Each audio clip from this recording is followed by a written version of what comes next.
ayaya, mayakawe, ayaya. Ayaya, mayakawe, ayaya, mayakawe, mekayana mwanyawam, yeshanowe, ayaya, mayakawe, ayaya, mayakawe, ayaya. Ayaya, mayakawe, ayaya, mayakawe, mekayama namazamanamuwe, ayaya, mayakawe, ayaya, mayakawe, ayaya. Ayaya, mayakawe, ayaya, mayakawe, mekayana zamanamuwe, ayaya, mayakawe, ayaya, mayakawe, ayaya. Ayaya, mayakawe, ayaya, mayakawe, mekayana yeshuzanamuwe, ayaya, mayakawe, ayaya, mayakawe, ayaya. Ayaya, mayakawe, ayaya. Chers frères et sœurs, je suis le pasteur Dieudonné Bessan de World Evangelism One, une mission globale du Seigneur Jésus-Christ. Il me l'a confié. Alors ici, j'ai pensé qu'il était nécessaire et bien de vous faire voir un peu le centre de la politique américaine, le Capitol Hill. La colline du Capitole où toutes les grandes décisions sont prises. Eh bien, j'ai pas de choix. Vous avez compris, mesdames, messieurs, vous avez compris le chant que j'ai entonné dès le début.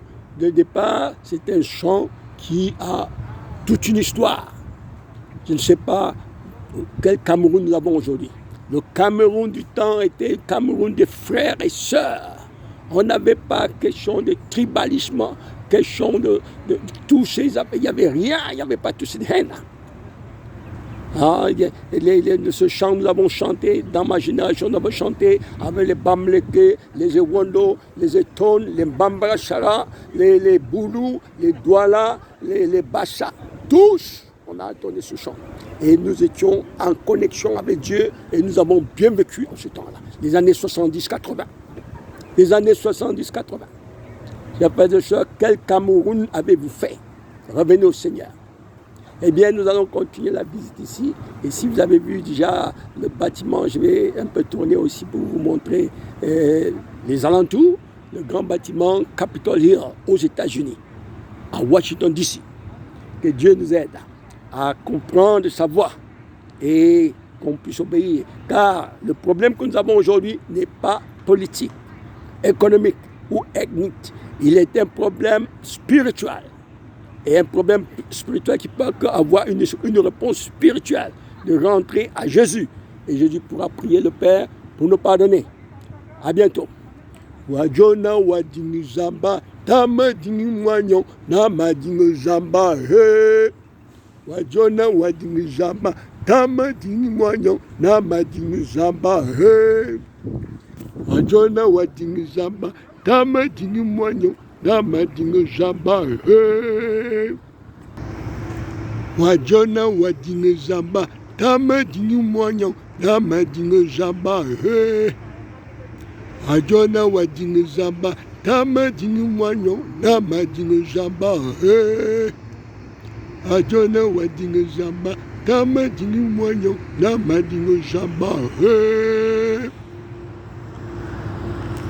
Mesdames, Messieurs, chers frères et sœurs, je suis maintenant à la face du grand Capitol Hill. Et de l'autre côté, je vais vous montrer, c'est le monument, Washington Monument. Alors, ici, c'est le centre de la politique américaine, où les grandes décisions sont prises. Comme vous allez voir, je vais essayer de me retourner. Et vous verrez, derrière moi, vous avez le monument Washington Monument. Il est juste là, devant moi. Alors, comme je l'ai dit, ces chants que j'entonne, c'est pour nous rappeler quelque chose. Ce que nous sommes. C'est un chant qui nous a définis dans le passé. Ça a défini les Camerounais. Ils étaient tous unis. Ewondo, Bafia, Bamleke, Bacha, Douala, Tupuri, On était tous unis. Nous avons chanté ce chant tous ensemble. Et en ce temps, nous étions unis. Et puis, il y avait une prospérité que Dieu envoyée du ciel. Aujourd'hui, nous ne savons pas quel est le Cameroun. Je me demande personnellement quel est le Cameroun que vous avez fait. Celui d'aujourd'hui, où il y a des guerres, où il y a de la haine, même dans les tribus. Il n'y a jamais eu de tribalisme chez nous. Jamais. Comment voulez-vous qu'un Bafia comme moi, je parle Ewondo? Je comprends Ewondo. Parce que j'ai vécu avec Ewondo. Et puis vous avez un Bamileke, je crois qu'il Sanjo. Un Bamileke. Il était même chef de village de Ewondo. Il parle Ewondo plus qu'un Ewondo. Du moins, plus que certains Ewondo qui sont là à la capitale. Ceux qui ont laissé leur village depuis, qui sont même plus allés au village, qui sont même aussi en Europe, qui sont aussi même ici aux États-Unis. Ah. Le chef de village de Bamileke, il parle Ewondo plus qu'un Ewondo qui vit même à la capitale. Il était chef de village de Ewondo. Ce chef Bamileke, il était d'abord chef de village de Ewondo. Il est le roi maintenant de Bamileke. Alors, le tribalisme n'existait jamais. Il n'a jamais eu de tribalisme au Cameroun. Et même si on voit des presses, ce qui se passe actuellement, ce n'est pas le tribalisme. Comment voulez-vous qu'on parle du tribalisme? Et tous les ennemis sont carrément délaissés. Même l'ennemi du pays organisateur, comme nous a dit notre frère Ateba. Même l'ennemi du pays organisateur est délaissé. Comment vous pouvez parler de tribalisme? Il n'y a jamais eu de tribalisme. Ce sont ceux qui veulent nous gouverner, qui viennent d'ailleurs, qui nous poussent dans ce tribalisme pour diviser le pays, comme ils ont fait au Soudan déjà, qu'ils ont fait dans beaucoup de pays maintenant. Ça, c'est une nouvelle colonisation africaine, divisée, pour que les deux parties gagnantes puissent avoir une partie du pays. Ils ont vu que faire la guerre entre eux, afin de ravir les colonies, ça ne va pas toujours.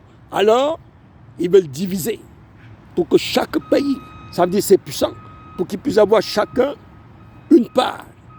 Ça, c'est la nouvelle colonisation mise en place par les puissances. Alors, chers frères et sœurs, comme je vous ai dit avant, ça se passe parce que nous désobéissons notre Dieu. Quand moi, dans les années 70, j'ai chanté ce chant, que vous allez toujours écouter, avec mes frères là, avec tous les frères du Cameroun, nous n'étions pas dans les problèmes comme aujourd'hui. Nous avons vécu pendant longtemps, dans la paix, dans la joie. Même quand Boko Haram a commencé à attaquer le Nigeria et que les soldats nigérians fuyaient, ils entraient au Cameroun, on les a posé, pourquoi vous ne pouvez pas attaquer?